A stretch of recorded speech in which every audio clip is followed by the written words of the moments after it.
Welcome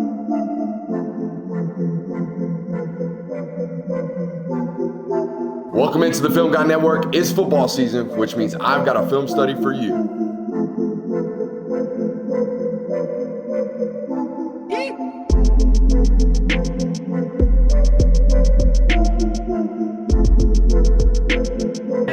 What's up? You like that? You really like that?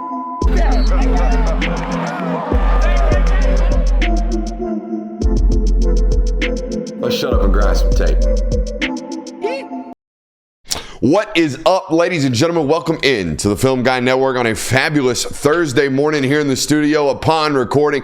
Don't know when it is, how it is that this video caught you. I hope you're in a good spot. Hope over the next 45 minutes or so, we can put a smile on your face talking some football. We're going to continue our quarterback series of film studies here with Dylan Raiola. Now, obviously, at one point was a Georgia commit, goes out there to Nebraska, flips early, close to signing day, or late rather, close to signing day, starts as a true freshman in Nebraska. And Jonathan, we've talked about it on this network. We've talked about how they had an NAD offense, a not a dude offense at the weaponry position last year.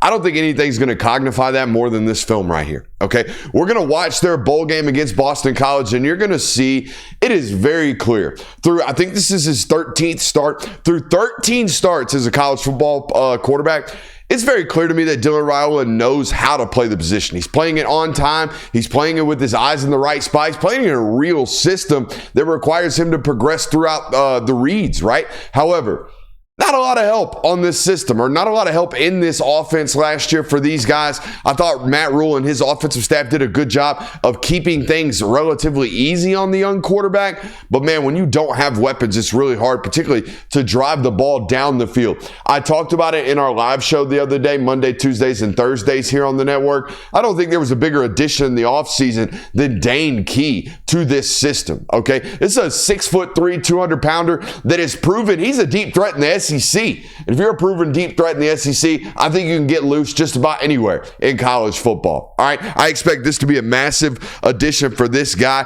All right, the other thing we noticed about him in high school, a lot of air on this football. Very finessey touch thrower. Nothing changed about that in the college reps. I think the most important thing for me when I studied him was just how impressive he was from a neck up evaluation. It's very clear this guy knows football to me, and it's surprising, Jonathan, because he's not a lifer. All right, Dad played in the league, but this guy's only played 5 years of organized football, guys. Played 4 years in high school. Didn't play all the way up through the rec leagues, through the Pop Warners, all right? Started playing quarterback as a 14-year-old, and now as a 19, 20-year-old is playing the position like a pro. Super excited to do this with you today. Got a couple of rules around here. If you learn anything about the game of football, you must subscribe. If you learn anything about your favorite football team, you must subscribe. If you have any fun at all today, you must subscribe. Let's shut up and let's grind the tape.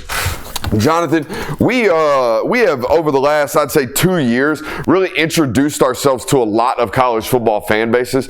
I would argue that the Nebraska fan base, the Cornhuskers, I would argue that they have been one of the more receptive fan bases to our content. Would you agree? Yeah, for sure. I think they're, you know what? We've realized some pockets of the country ain't out here looking for that ball knowledge. You know, some of you fan bases don't really care about that ball knowledge. Y'all just want to be talked to and made feel good. All right. I feel like Nebraska is one of them ball curious fan bases. So let's satisfy that hunger here today, shall we? Let's get after it. Play number 2 right here in the football game. I told you, dude likes to throw with a lot of touch. Dude likes to throw with a lot of finesse. You're going to see it right here on the first clip. Put us in 2, Jay Will. Okay, we're going to put this thing up in the air for hours. Now, Jonathan, I've always been adamant. I am a deep arc passer. I want to see that thing have really early, violent trajectory, and then I want that thing nose down, coming down on our football players, okay, on our wide receivers. Right here, if you can see, this ball is going to leave our screen with this type of arc. It's going to enter our screen with this type of descend. That is the type of arc and descend I want on these deep balls. Now, however we get it, I don't care. He gets it with this very lofty, very almost like a change-ups motion through the zone to get that arc on the football. All I care about is end results, though. Process here on the deep ball can be varied. All right, boink, we drop it in a bucket. I think we get this ball caught. You can see it from the tight, though, what I'm talking about with this motion. Really that change-ups motion, right? We don't want to violently rip through that football on that fastball we do, but on that change-up, we got to let that arm action work, right? Same thing here on Raiola's deep ball. He's trying to let that arm action work. We see that? It's caught. It's caught. I think, by the way, that one clip, play number 2 in the football game, that is the last time they get on top vertically. All right, they're going to back shoulder the rest of this football game off the verticals. Now, they might get a deep ball on top with a post, but they're not going to get it the rest of the game with a, hey, he's walked up on you. If you win, we're going go route. If you don't, we're converting to a back shoulder. You will see the rest of the football game. Number 4 and number 13 have to convert to back shoulders. Why? Because they can't get on top. They can't get on top Boston College corners, which means they ain't getting on top Ohio State corners, which means they ain't getting on top of Oregon corners. We all agree?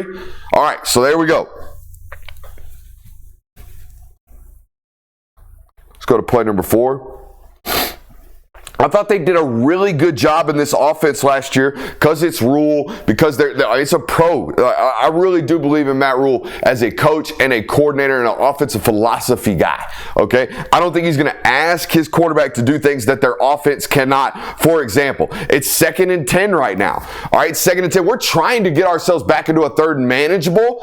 God forbid we pick up a first down right here. But let's not have to think we got to sit back into a traditional pro-style offense, get into a 3-step drop, read a full field. No, get the ball out of the quarterback's hands right now. Let's go try to pick up 5. God forbid we pick up 9, right? Boom, get it into his hands real quick. All right, go pick up a first down. What I also love about this, Jonathan, is selection when we call this play. Ball's on the right hash, right?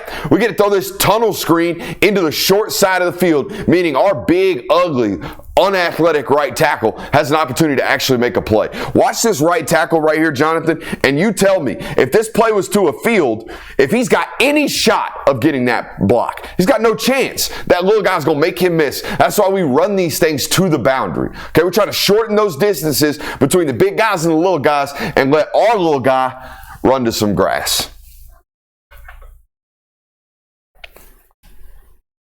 I think it's a really young player mistake right here. Okay, let's talk through the situation.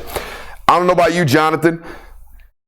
All right, but if I saw this as a young quarterback, one high safety, all this walked up, what am I thinking right now on 1st and 10? I'm getting blitzed. I'm getting blitzed, right? I'm probably getting blitzed. So let's talk about the actual concepts we've got working here. We've got a sail from the tight end right here. I would argue that's the number 1 read in our progression, okay? We have a conversion route down here on the bottom. If we win, we're on top. If we don't, we're back shouldering this ball. In other words, this is my hot. Okay, if I feel pressure, I'm going to 3-step no hitch, get this ball out to the bottom of my screen.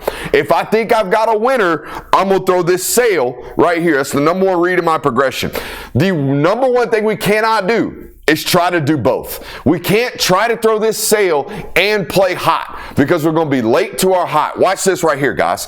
All right, so down sail hot, we open to the left, working this sail, right? Tight end's doing a good job pushing inside leverage, selling this deep over, and then we're going to snap this DB out and work him out. All right, not only that, we're going to put hands on him. We're going to win. We're going to run to grass. All right, ball's already out, though. Quarterback's already thrown it because he's got pressure.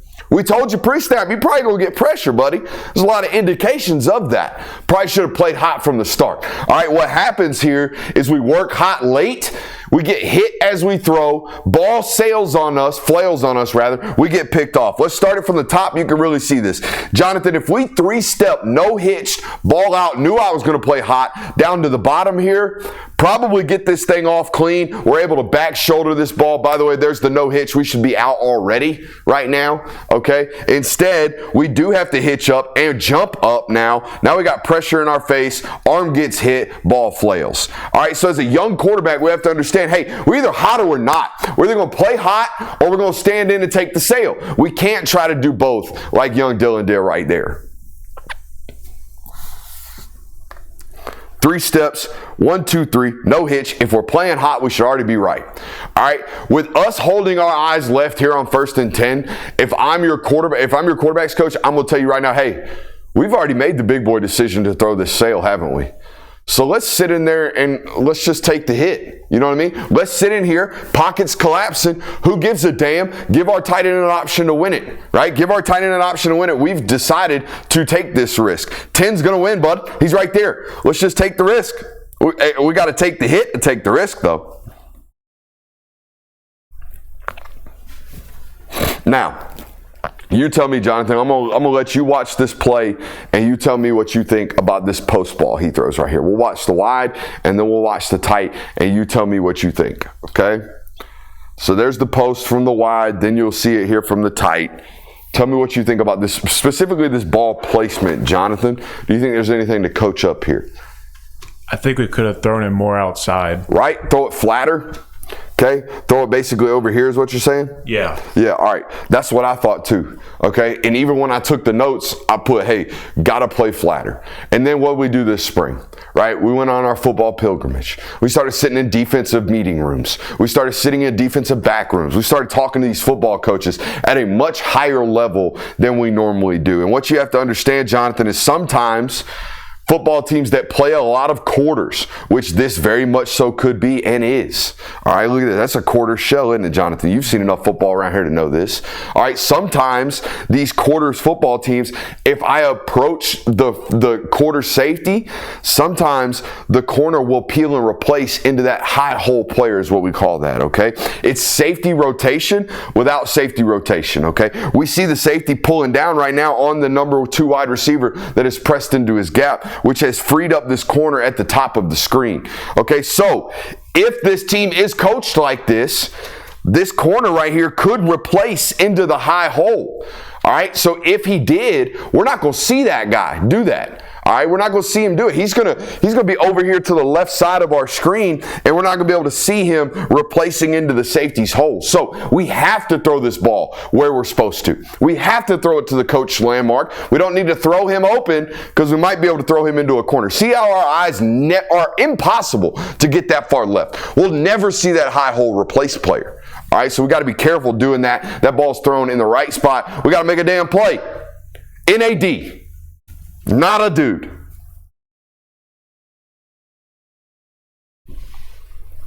Talented thrower of the football. Very talented thrower of the football. We all know who he idolizes. We all know who he watches. All right, he does a lot of stuff like that guy. All right. First of all, how early is this ball thrown?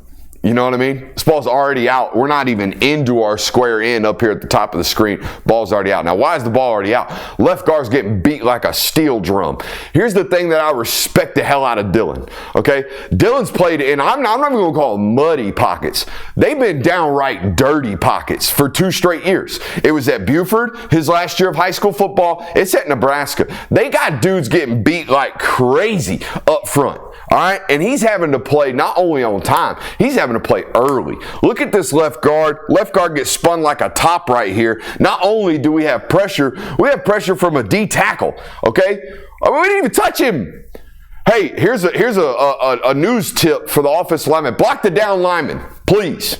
That's important. Those guys can get to us pretty quickly.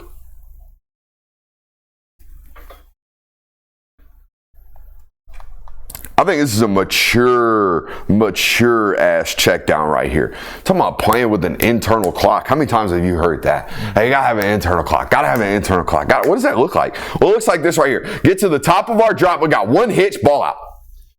You know what I mean?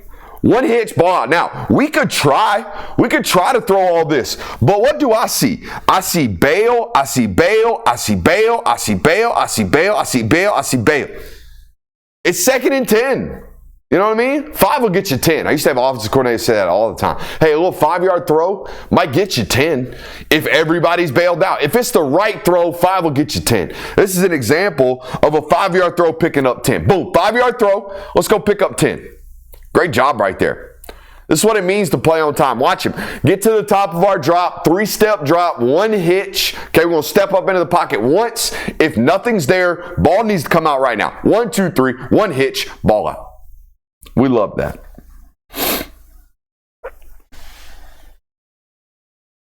Another example right here of him he's used to it, man. He is really, really used to failing and collapsing pockets. It's what he's used to. He's played a lot in it. Look at that, man. Again, talk about knowledge of the system, knowing where your hots are, right? Knowing when to get to the hot too, all right? That is understanding time. He's got a real natural internal clock, all right? And I don't know if this is something he was born with or something that's been beat into him the last 2 years. I would say a combination of both. That's pretty impressive right there, huh? Mm-hmm. That's not a freshman mistake. You know, for most freshmen are eating that. They're going to get hit in the ribs and they might even fumble. This is a blindside hit. Got a free hitter coming from our backside. Not good. Or arm side, rather. Not good. I think he's got really clean and calm mechanics. I think there's one thing to clean up now. It's going to feel really goofy me doing this, knowing who his mechanical coach is. This is a Jeff Christensen guy, isn't it?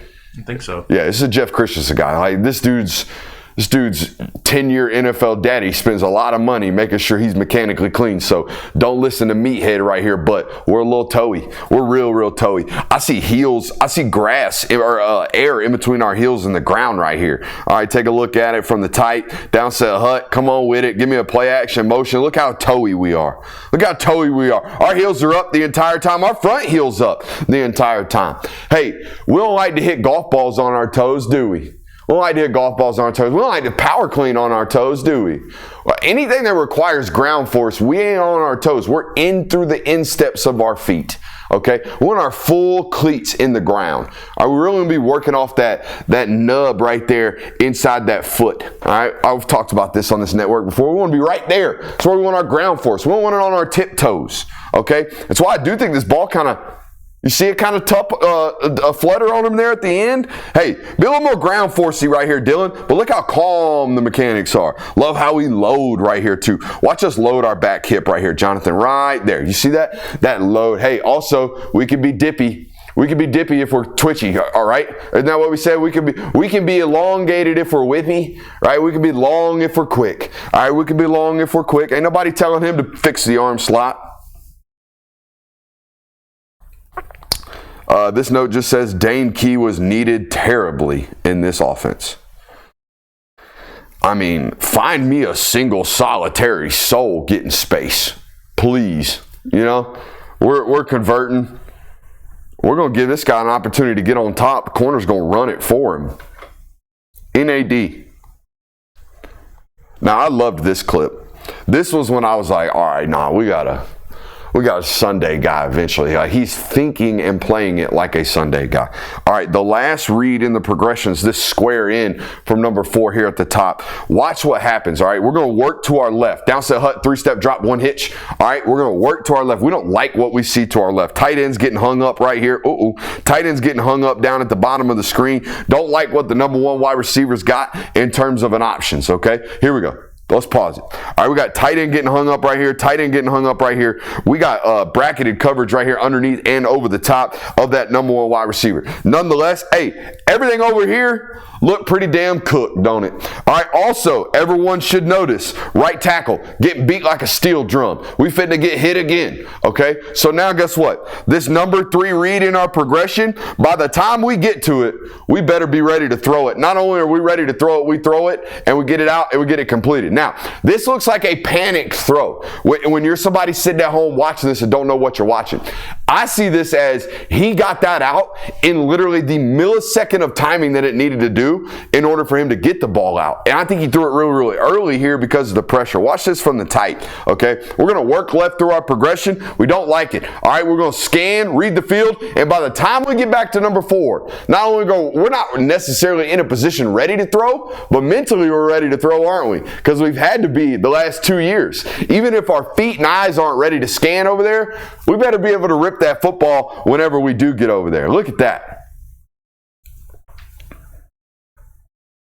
That's not playing on time. I think that's playing ahead of time, don't you? Yeah.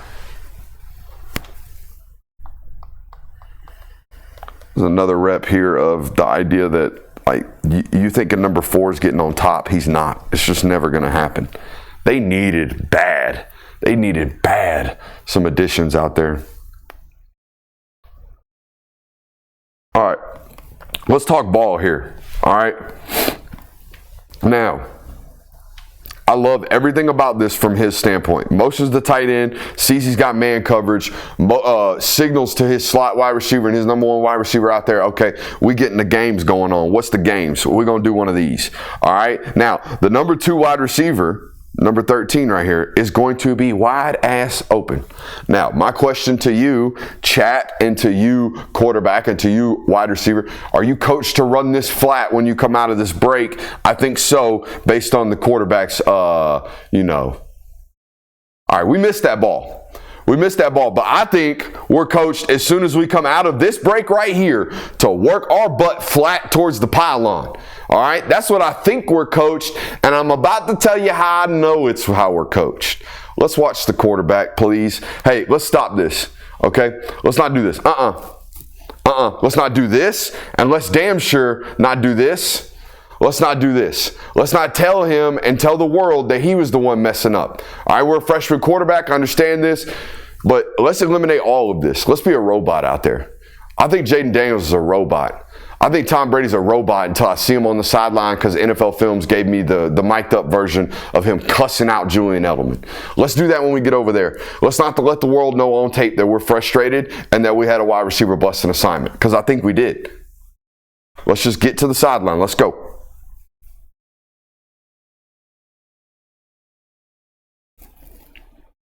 Downset hut. Oh, it's really elongated, isn't it? Mm-hmm. Ooh, Noticed that. We are dippy, son. Because he's labeled this talented thrower. Again, nobody gives a shit. If the ball comes out and it looks pretty and you got good tape, nobody cares. Well, I think Lagway's long. Honestly, I think Lagway drops it a little below the nipple. All right, so some of these guys are long. It doesn't matter. Marcel Reed, we saw the other day, was long. Some of these guys are super long in their delivery. It just doesn't matter because you're labeled this, QB guru, and watched him throw inside of a indoor facility. I think the guy plays the position a whole hell of a lot better than I ever expected him to as a true freshman, though. Right? This dude's been just labeled this, NFL pedigree, transferred a ton, talented thrower of the football. No. That guy's playing the position at a more professional level than most of the dudes we studied this entire offseason. Agree or disagree? Agree. In 13 games as a true freshman. Appreciate you guys for being here. Make sure you hit that thumbs up button on your way out. I love you. Bye.